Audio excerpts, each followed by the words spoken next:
Hello everyone, स्वागत करती हूँ आप सभी का आज के सेशन में। आज हम लोग डिस्कस करेंगे इम्पॉर्टेंट क्वेश्चंस जो कि रिलेटेड होगा methods and approaches in English से। बेसिकली अगर आप सीटेट की तैयारी कर रहे हैं, आप रीट की तैयारी कर रहे हैं, आपने रीट में लैंग्वेज 1 इंग्लिश लिया है, तो ये सेशन बिल्कुल इम्पॉर्टेंट होगा।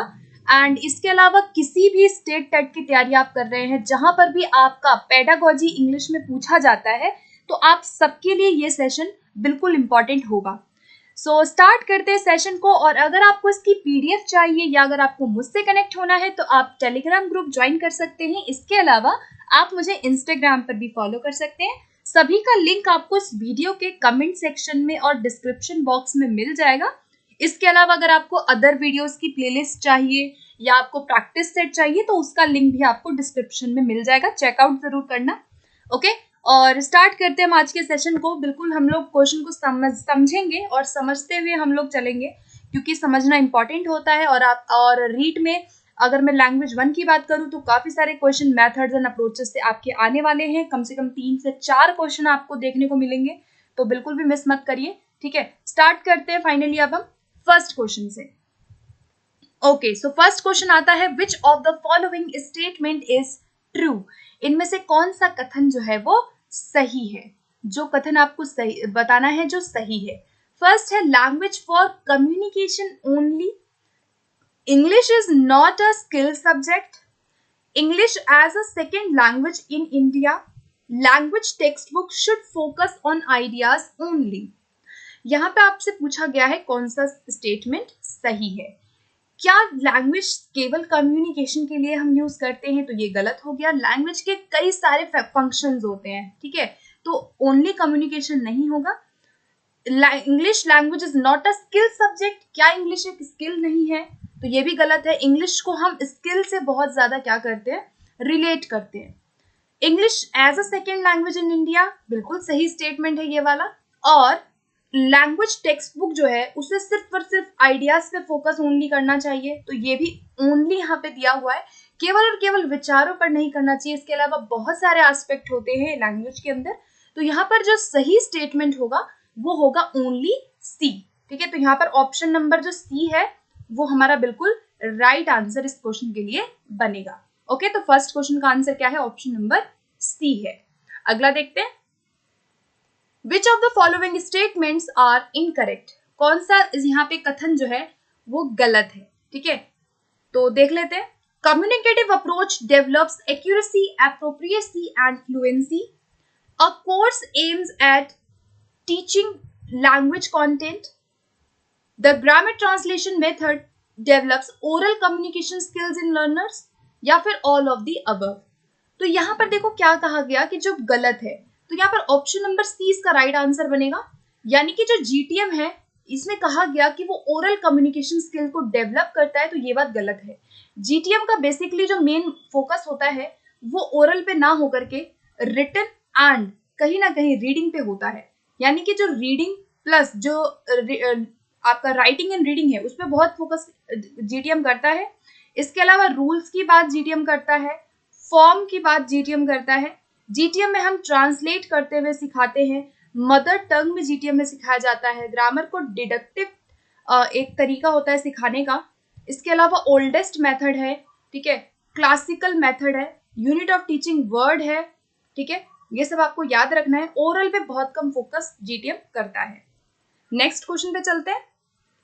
क्वेश्चन नंबर 3 है, the bilingual method advocates. Bilingual method किस चीज को एडवोकेट करता है? Use of concept translation, the use of literal translation, use of only mother tongue, या फिर इनमें से कोई भी नहीं। तो बाइलिंगुअल मेथड जिसको किसके द्वारा दिया गया था? सीजे डॉटसन के द्वारा दिया गया था। और ये किसके बाद आया था? ये आया था डायरेक्ट मेथड के बाद। डायरेक्ट मेथड के अपोजिशन में इसको लाया गया। और यहाँ पर क्या करते हैं हम, बच्चे की मदर टंग प्लस जो उसकी टारगेट लैंग्वेज है उन दोनों का हम कहीं ना कहीं यूज करते हैं। मदर टंग का यूज ओनली कौन करता है? टीचर करता है। यहाँ पे याद रखना, ओनली टीचर यहाँ मदर टंग का यूज करता है। जब जरूरत होती है तब करता है, हमेशा नहीं करता है। तो यहाँ पर क्या एडवोकेट करता है? ये कंसेप्ट के ट्रांसलेशन को एडवोकेट करता है। यानी कि ट्रांसलेशन से आप यहाँ सिखा तो रहे हैं लेकिन लिटरल ना होकर के कंसेप्ट की बात हम करते हैं। हम यहाँ पर समझ की बात करते हैं, ठीक है। तो यहाँ पर ए ऑप्शन इसका बिल्कुल राइट आंसर हो जाएगा। नेक्स्ट क्वेश्चन की ओर चलते हैं अब। क्वेश्चन नंबर 4 है, in dash approach teachers do not follow any single method that whether the use of selection of techniques.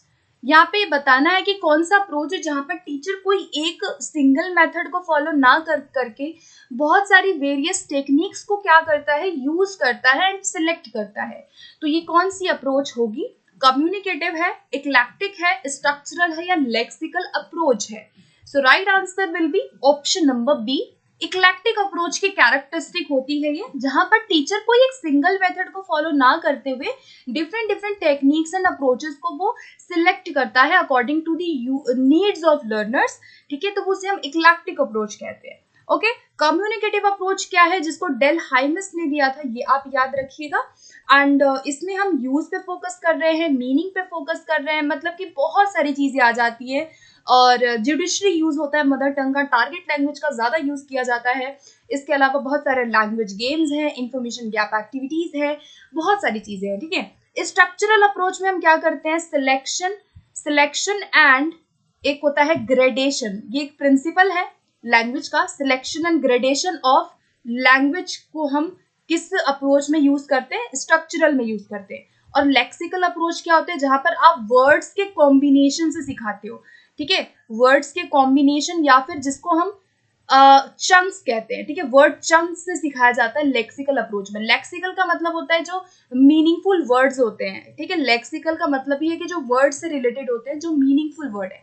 तो आई होप आपको ये थोड़ा जो है सारे अप्रोचेस के बारे में पता चल गया होगा। तो राइट आंसर और क्या हो जाएगा हमारा, फाइनली ऑप्शन नंबर बी हो जाएगा। नेक्स्ट क्वेश्चन की ओर चलते हैं अब हम। नेक्स्ट है, which method is built around the coordination of speech and action. अब आपको देखो ये कीवर्ड को पकड़ना है। कीवर्ड क्या है कि कोऑर्डिनेशन है किस किस का, स्पीच का और साथ के साथ एक्शन का। बस अब आपको ये चीज देखनी है कि कौन सा ऐसा मेथड है जहां पर बच्चे की स्पीच और उसके एक्शन को बहुत ज्यादा वहां पे महत्व दिया जाता है। एंड जो भी टीच किया जाता है लैंग्वेज को, वो एक मोटर एक्टिविटी से सिखाया जाता है, यानी कि जहाँ पे बच्चे का फिजिकल एक्टिविटी शामिल होता है। सो आई होप अब आपने इसको गेस कर लिया होगा इसका right answer. Correct answer will B TPR, ठीक है, टोटल फिजिकल रिस्पॉन्स, यानी कि इसे हम टीपीआर भी कह देते हैं।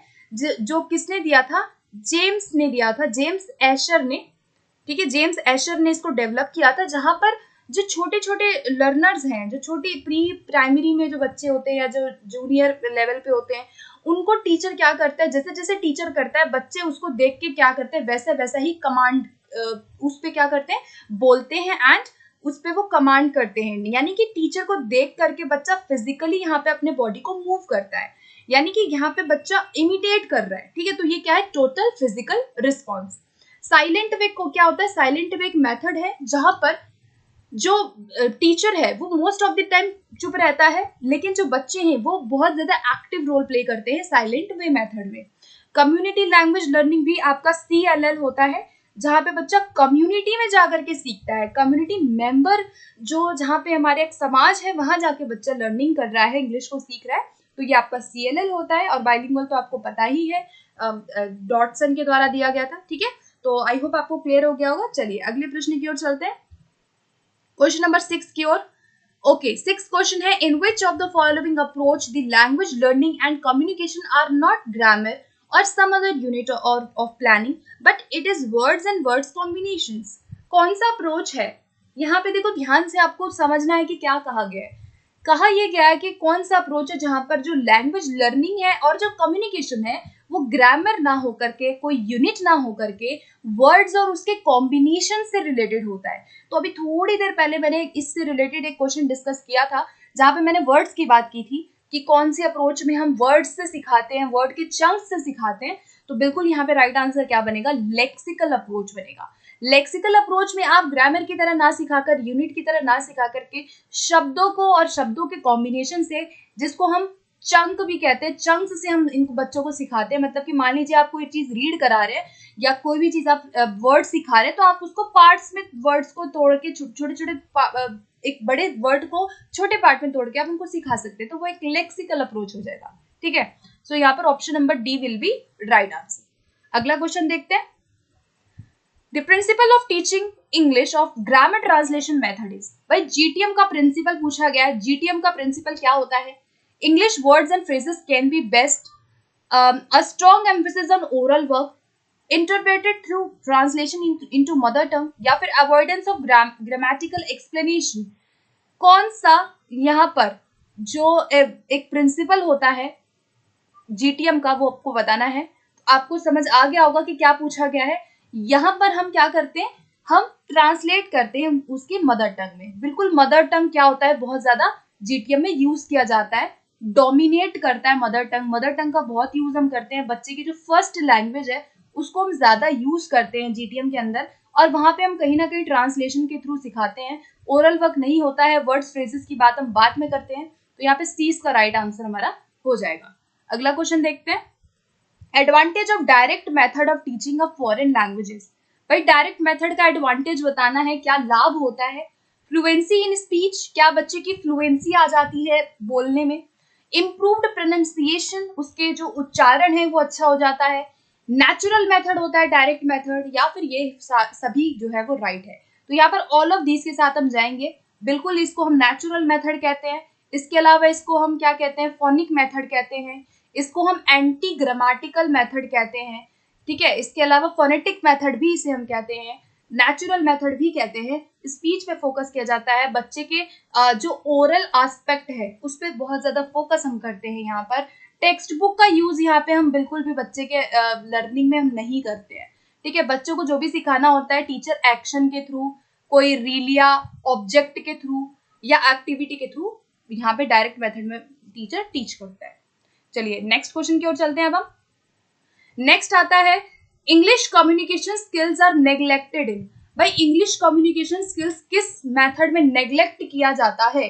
तो करेक्ट आंसर इसका क्या बनेगा, ऑप्शन नंबर बी बिल्कुल होगा। कम्युनिकेशन स्किल्स में आपका जहां पर स्पीकिंग आ गया, आपका लिसनिंग आ गया, ठीक है, तो वहां पर जीटीएम में हम बहुत ज्यादा फोकस स्पीकिंग पे लिसनिंग पे नहीं करते हैं। बच्चे को कम्युनिकेशन करने का मौका यहाँ नहीं मिलता है, ठीक है। तो यहाँ पे बी हो जाएगा राइट आंसर। ऑडियोलिंगुअल मेथड में बिल्कुल हम ओरल पे फोकस बहुत करते हैं, हम ड्रिल पे फोकस करते हैं, हम ये बिहेवियरिज्म से रिलेटेड है, बार बार रिपीट करके हम ऑडियोलिंगुअल में सिखाते हैं। ऑडियोलिंगुअल को हम आर्मी मेथड भी कहते हैं, ये याद रखना। आर्मी मेथड को हम ऑडियोलिंगुअल मेथड के नाम से जानते हैं। चलिए अगला देखते हैं, the objective of direct method. भाई डायरेक्ट मेथड का ऑब्जेक्टिव क्या होता है? To increase power of comprehension, क्या बच्चे की समझ का विकास करना होता है। टू इंक्रीज कम्युनिकेटिव पावर, उसकी संप्रेषण को अच्छा करना होता है। To develop a command over the target language, या फिर टू डेवलप पर्सनालिटी। तो यहाँ पर देखो डायरेक्ट मेथड का मेन ऑब्जेक्टिव होता है कि to develop the command over target language, क्योंकि आपको पता है कि डायरेक्ट मेथड में हम बच्चे की मदर टंग का बिल्कुल भी यूज नहीं करते हैं। जो भी हम सिखाते हैं वो उसकी टारगेट लैंग्वेज में सिखाते हैं। टारगेट लैंग्वेज का मतलब क्या है कि जो लक्ष्य भाषा है, यानी कि जो भाषा वो सीख रहा है। तो यहाँ पर सबसे ज्यादा कमांड फोकस रहता है कि भाई जो बच्चा लैंग्वेज सीख रहा है उसकी कमांड उसको हो जाए। तो यहाँ पे सी इसका राइट आंसर हो जाएगा। ओके चलिए अगला क्वेश्चन देखते हैं। The method of teaching foreign languages without using the people's first languages. कौन सा मेथड है जहां पर हम पढ़ाते हैं without using people's first language, उसके पहली भाषा को हम यहाँ पे यूज नहीं करते हैं, विदाउट यूजिंग, ठीक है। So right answer will be option number definitely A होगा। डायरेक्ट मेथड में हमने यही पढ़ा कि हम जो है फर्स्ट लैंग्वेज का यूज नहीं करते हैं। फर्स्ट लैंग्वेज जिसे हम बच्चे की होम लैंग्वेज भी कह सकते हैं, जिसे हम उसकी वर्नाकुलर लैंग्वेज भी कह सकते हैं, जिसे हम जो है उसकी मदर टंग भी कह सकते हैं। तो डायरेक्ट मेथड में हम जो है ये यूज नहीं करते हैं। बाकी ओल्ड मेथड, क्लासिकल मेथड, ये दोनों ही क्या है, जीटीएम मेथड है, ठीक है। चलिए अगला देखते हैं। Phonetic method is a method of teaching is. भाई जो फोनेटिक मेथड है वो क्या है, मतलब क्या हम सिखाते हैं उसमें, to write, to speak, to listen या टू रीड। तो ध्यान से इसको देखिएगा, बहुत अच्छा क्वेश्चन है। फटाफट से ऑप्शंस को देखते हैं, ठीक है। सो इसका जो राइट आंसर होगा, आई होप आपने अभी तक इसको गेस कर लिया होगा। Right answer will be option number B, to speak. Phonetic method की यहाँ बात हो रही है, यानी कि जहां पे आपके कहीं ना कहीं साउंड्स आ जाते हैं, ठीक है। सो काफी जगह पे आपको यहाँ पे रीडिंग भी मिल जाएगा, क्योंकि कई बार ये होता है कि बच्चा अगर कोई रीड कर रहा है कोई चीज, तो वहां पर वो उन शब्दों को पढ़ता है। लेकिन जब हम साउंड्स की बात करते हैं, फोनेटिक्स की बात करते हैं, तो वहां पर हमारे साउंड पहले आते हैं। जैसे आपने ई का साउंड, आई का साउंड, ओ का साउंड, आप पहले ये चीजें सिखा रहे हैं, यानी कि बच्चा पहले उसे बोलेगा। सो ऑप्शन नंबर 20 का जो है वो हमारा फाइनली राइट आंसर बनेगा। नेक्स्ट क्वेश्चन पे चलते हैं। ओके, अगला क्वेश्चन है grammar translation method of teaching English heavily relies on. भाई किस पर रिलाय करता है जीटीएम? जीटीएम पे सबसे ज्यादा फोकस किस चीज पर होता है? फॉर्म फोकस टीचिंग पे, मीनिंग फोकस टीचिंग पे, डायरेक्ट टीचिंग पे, या फिर लैंग्वेज यूज पे?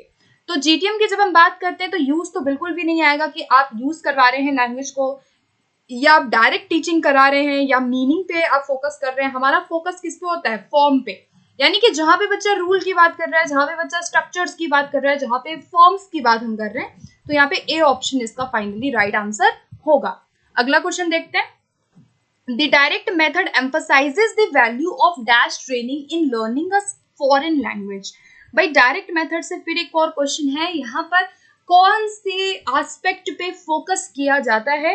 तो हमने ये पढ़ा कि जो डायरेक्ट मेथड है उसमें हम जो भी सिखा रहे हैं वो टारगेट लैंग्वेज में टीच करते हुए सिखा रहे हैं। बच्चा किसी भी वर्ड के मीनिंग को एक्शंस के थ्रू, रीलिया के थ्रू, पिक्चर्स के थ्रू समझ रहा है, यानी कि कहीं ना कहीं वो उस चीज को बोलेगा, वो रिपीट करेगा, वो टीचर को समझेगा। ठीक है, बेसिकली यहाँ पर हम उसकी स्पीकिंग पे बहुत फोकस कर देते हैं, तो यहाँ पर ओरल इसका राइट आंसर होगा। हम ज्यादा से ज्यादा यहाँ पर स्पीकिंग पे एंड लिसनिंग पे फोकस करते हैं, तो A will be right answer. Next पे आते हैं, नेक्स्ट क्वेश्चन पे। ओके, 15 क्वेश्चन है in the bilingual method. Bilingual method के बारे में करेक्ट आपको बात बतानी है। Students are given complete freedom to use the mother tongue. ये बात क्या है कि बच्चों को आप फ्रीडम दे देते हैं मदर टंग का यूज करने के लिए। ये गलत है, क्योंकि यहाँ पर मदर टंग का यूज बच्चे नहीं करते हैं, स्टूडेंट्स बहुत कम करते हैं, नहीं करते बिल्कुल भी। मदर टंग का यूज ओनली टीचर के द्वारा किया जाता है। जब कोई भी वर्ड डिफिकल्ट वर्ड है, उसको टीचर को समझाना है, तो वो उसको क्या करेगा, बच्चे की मदर टंग में ट्रांसलेट करते हुए सिखा देगा। सेकेंड है mother tongue is used by the teacher to explain the meaning of new words, phrases etcetera. ये बिल्कुल करेक्ट है। The teacher teachers the entire lesson in the students mother tongue. नहीं, ये बात भी गलत है कि पूरा का पूरा लेसन ही टीचर बच्चे के मदर टंग में सिखा देता है। ये बात भी बिल्कुल गलत है। टीचर यूज करता है टारगेट लैंग्वेज का, लेकिन जहां पे नेसेसरी होता है, जहां पे बच्चों को, मान लीजिए कोई वर्ड है, अब कोई वर्ड है, मान लीजिए कोई वर्ड है चेयर, अब बच्चे को चेयर का मतलब नहीं पता चल रहा, तो वहां पे बच्चा उसकी मदर टंग का यूज करके टीचर बच्चे को समझा देगा कि बेटा चेयर का मतलब कुर्सी होता है हिंदी में। यानी कि यहाँ पर क्या है कि बी ऑप्शन राइट हो जाएगा। मदर टंग का यूज तब किया जाता है जब किसी नए वर्ड के मीनिंग को, नए फ्रेजेस को एक्सप्लेन करना हो। ठीक है, चलिए, तो 20 का फाइनली राइट आंसर होगा। नेक्स्ट क्वेश्चन पे आते हैं। In this situational approach a teacher tries to. Situational approach में टीचर क्या ट्राई करता है? ठीक है, follow a syllabus with a list of situations, adjust teaching to the situation in the classroom, create a life like situation। यहाँ पे क्या कहा गया? create a life like situation। बिल्कुल ये वाला राइट आंसर हमारा हो जाएगा।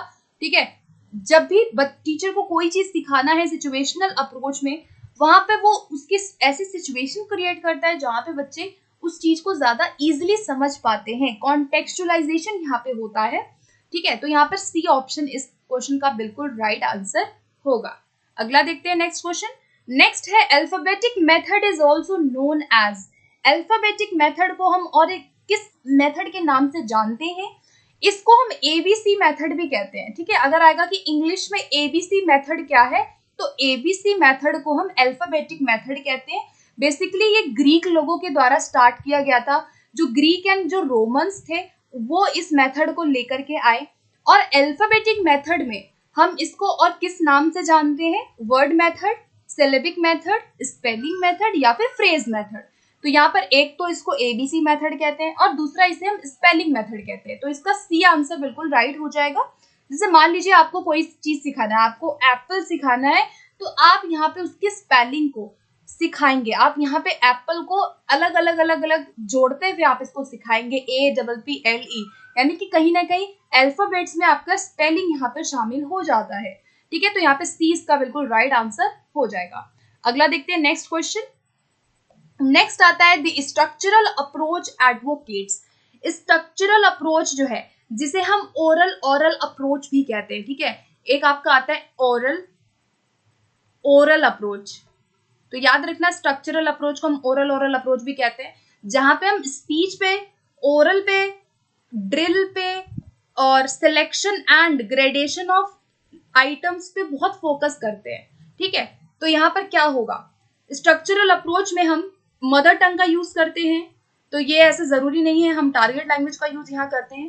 फ्लुएंसी पे फोकस करते हैं, सिलेक्शन एंड ग्रेडेशन पे करते हैं, तो बिल्कुल मैंने भी डिस्कस कर ही लिया कि यहाँ पर हम सिलेक्ट करते हैं और ग्रेडेशन करते हैं। अब आपने अगर प्रिंसिपल पढ़ा है सिलेक्शन एंड ग्रेडेशन, तो वही चीज है जहां पर हम सिलेक्ट कर देते हैं according to the needs of learners, भाई लर्नेबिलिटी क्या है, टीचेबिलिटी क्या है, या जो है उसकी कितना उसका रेंज है, इस चीज के अकॉर्डिंग हम सिलेक्ट करते हैं कि हमें क्या सिखाना है, एंड देन हम ग्रेडेशन करते हैं। ग्रेडेशन में दो चीजें आ जाती हैं, एक होता है आपका ग्रुपिंग, आप ग्रुप से सिखाते हो, lexical grouping, grammatical grouping, semantic grouping हो गया, और एक होता है सीक्वेंसिंग, आप सीक्वेंस में कोई भी चीज सिखाते हैं, ठीक है। तो दोनों चीजें तो याद रखिएगा, ये किसकी कैरेक्टरिस्टिक है, स्ट्रक्चरल अप्रोच की। चलिए अगला देखते हैं, the unit of teaching in direct method. Direct method में यूनिट बताना है टीचिंग का क्या होता है, वर्ड, सेंटेंस, फ्रेज या फिर इनमें से कोई भी नहीं। डायरेक्ट मेथड जैसे कि आपको पता है टारगेट लैंग्वेज में हम यहाँ पे सिखा रहे हैं बच्चों को, सो इसकी जो यूनिट ऑफ टीचिंग है वो स्टार्ट होती है सेंटेंसेस से।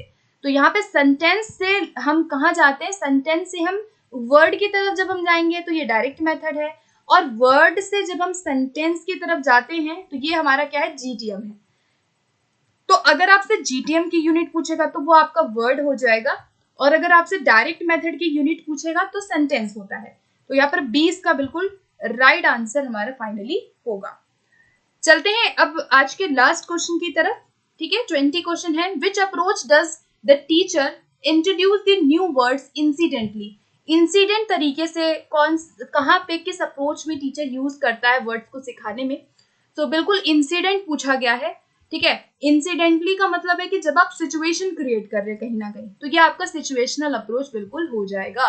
इंसिडेंट का मतलब ही यही है कि आप डिडक्टिव ना पढ़ा करके इंडक्टिव तरीका यूज कर रहे हो, आप बच्चों के सामने एक स्थिति या परिस्थिति का निर्माण कर रहे हैं, आप वहां पे बच्चे के सामने कॉन्टेक्सचुअली कोई भी चीज सिखा रहे हो किसी भी वर्ड को, तो वो आपका सिचुएशनल अप्रोच हो जाएगा इंग्लिश के अंदर, ठीक है। स्ट्रक्चरल अप्रोच हमने डिस्कस कर ही लिया, और मल्टीलिंगुअल तो आपको पता ही है, जहाँ पे अलग अलग भाषा के जो बच्चे हैं उनको आप साथ में एज अ रिसोर्स मल्टीलिंगुअलिज्म का यूज कर रहे हैं, ठीक है। एंड मल्टीमीडिया का मतलब है कि आप आईसीटी वगैरह का यूज कर रहे हो, सारी जो भी टेक्निक्स हैं बेसिकली, ठीक है। सो आई होप गाइज आपको आज का सेशन अच्छा लगा होगा। यहाँ पे हमारे 20 क्वेश्चंस अब कंप्लीट होते हैं, एंड कब कोई भी आपको डाउट लगता है किसी भी प्रश्न में, किसी क्वेश्चन में, आपको कोई क्वेश्चन पूछना है और सेशन के रिगार्डिंग, या आपको वीडियो कैसी लगती है, प्लीज आप कमेंट सेक्शन में मुझे जरूर बताया करें, ड्रॉप किया करें, मुझे बहुत मोटिवेशन मिलता है आपके कमेंट से, आपके लाइक से, शेयर से, एंड चैनल को सब्सक्राइब जरूर करिएगा, और ज़्यादा से ज़्यादा शेयर कीजिएगा अपने दोस्तों में, एंड इसी तरह से सपोर्ट करते रहिए, ठीक है। तो फिर मिलते हैं नेक्स्ट वीडियो में, थैंक यू।